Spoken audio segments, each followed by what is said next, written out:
यदि तपाईँ दुबई आउनुभएको छ भने देख्नुभएकै होला, आउनुभएको छैन भने पनि सुन्नुभएकै होला कि दुबईका सडकहरूमा लग्जरियस कारहरू छ्यापछ्याप्ती पाइन्छ।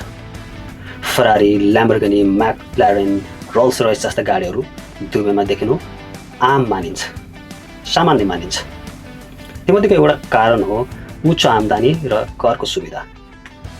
युएईमा व्यक्तिगत आयकर छैन। तपाईँले जति कमाउनुहुन्छ त्यो तपाईँको आफ्नो हुन्छ। यसमा तपाईँले 1 रुपैयाँ पनि सरकारलाई कर तिर्नु पर्दैन। त्यसैले धेरै पेसाकर्मी र व्यवसायको हातमा खर्च गर्न मिल्ने रकम बढी हुन्छ। सामान्य कुरा हो, यदि तपाईँ हामीसँग खर्च गर्न सक्ने रकम जति बढी हुन्छ त्यति नै हामी लग्जरियस कुराहरूमा आकर्षित हुने गर्दछौँ।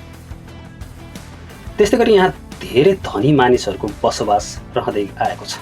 दुबई विश्वभरका लगानीकर्ता, व्यवसायी, सेलिब्रिटीहरूको प्रमुख गन्तव्य स्थान हो। यहाँ उनीहरूले घर किन्ने गर्दछन्, प्राइभेट याचहरू किन्ने गर्दछन्, प्राइभेट जेटहरू किन्ने गर्दछन् र त्यस्तै लग्जरियस गाडी किन्नु पनि उनीहरूको एउटा सोखको विषय हो। उनीहरूको लागि महँगा गाडी सामान्य कुरा हो। त्यसो त दुबईमा गाडी किन्नको लागि बैंकहरूले सजिलैसँग लोन उपलब्ध गराउँछ। यहाँ बैंकबाट कार लोन सजिलैसँग पाइन्छ। धेरै मानिसहरूले यहाँ किस्ताबन्दीमा महँगा गाडी किन्ने गरेको पाइन्छ। एउटा कुरा अचम्म लाग्न सक्छ, दुबईमा यदि तपाईँहरूसँग इच्छा छ भने, पैसा छ भने सुपर कारहरू, लग्जरियस कारहरू भाडामा पनि प्राप्त गर्न सक्नुहुन्छ। हो, दुबई विश्वका पर्यटकहरूको प्रमुख गन्तव्य स्थल भएकै कारणले गर्दाखेरि उनीहरूलाई आकर्षित गराउनको निम्ति भए पनि दुबईमा यस्तो व्यवस्था गरिएको हो। त्यसैले सबै गाडीका चालकहरू मालिक नै हुन्छन् भन्ने पनि होइन।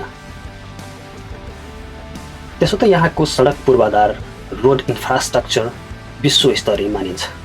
दुबईका सडकहरू चौडा, सफा हुने भएकाले यस्ता सुपर कारहरू, हाई स्पिड कारहरू चलाउन उपयुक्त मानिन्छ।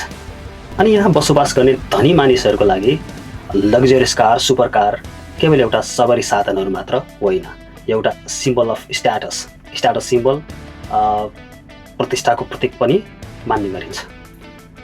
यदि तपाईँ कुनै पार्टीमा जानुहुन्छ, कुनै समारोहमा जानुहुन्छ भने सुपर कारहरू, लग्जरियस कारहरू चढे जाँदाखेरि तपाईँको स्ट्याटस बढ्ने गर्छ भन्ने यहाँ मान्यता रहेको छ। त्यसै कारणले गर्दाखेरि दुबईमा लग्जरियस कारहरूको सङ्ख्या अत्याधिक हुन गएको हो। तर दुबईमा सबै मान्छेहरू लग्जरियस कार नै चढ्छन् अथवा सवारी साधन नै चढ्छन् भन्ने पनि होइन।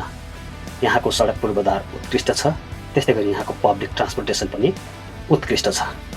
यदि तपाईँ एक ठाउँबाट कुनै अर्को ठाउँमा जान चाहनुहुन्छ भने तपाईँलाई ठुलो कसरत गरिराख्नु पर्दैन। यहाँ पब्लिक ट्रान्सपोर्टेसनको व्यवस्था विश्वकै उत्कृष्ट मानिन्छ। जुनसुकै सिटीबाट, जुनसुकै ठाउँबाट तपाईँले सजिलैसँग बस सेवा लिन सक्नुहुन्छ। त्यस्तै गरी मेट्रो, ट्राम, वाटर क्यानल बोटहरू पनि यहाँ प्रशस्त पाइने गरिन्छ। त्यसै भएर नै विश्वको प्रमुख गन्तव्यको रूपमा दुबईलाई लिने गरिन्छ। तपाईँलाई यो भिडियो कस्तो लाग्यो कृपया कमेन्ट गर्नुहोला। Thank you very much.